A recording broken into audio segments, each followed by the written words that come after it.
আসসালামু আলাইকুম কাকা। ওয়ালাইকুম আসসালাম। কাকা ভালো আছেন? আলহামদুলিল্লাহ। কাকা আপনি এই পুকুরে কি খাবার দিবেন নাকি? হ্যাঁ, আমি পুকুরে ভাষা খাবার দেবো। সকালবেলা ডোবা দিয়েছি, এখন ভাষা দিয়ে। এত বড় পুকুরে কাকা এই এই বস্তায় যতটুকু খাবার নিয়েছেন হবে না, এই কটা আজকে টেস্ট করার জন্য, মানে নতুন তো খাবার দেবো, ভাষা খাবার তো পানি ভাসে থাকবে, তখন হলো মাছে কিরকম খাচ্ছে, যদি বেশি খায় কালকে থেকে এক বস্তা করে দেবো। আচ্ছা আচ্ছা, তাহলে চলেন আমরা দেখি আপনার মাছের খাবার দাও। আচ্ছা ঠিক আছে।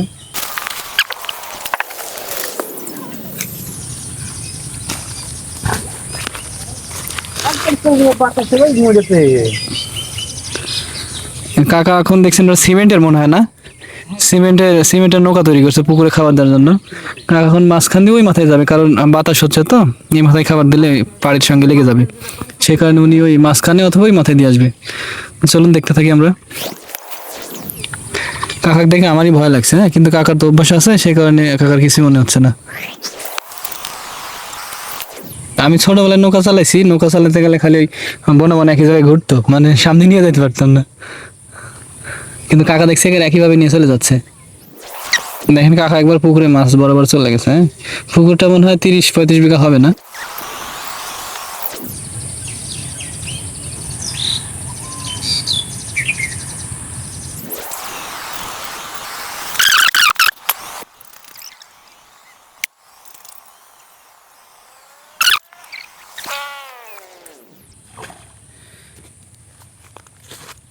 কাকা, আমরা তো জানি যে নৌকা সাধারণত লম্বা হয়, কিন্তু আপনার নৌকা দেখলাম গোল, আর এই গোল নৌকায় যাইতে আপনার ভয় লাগলো না?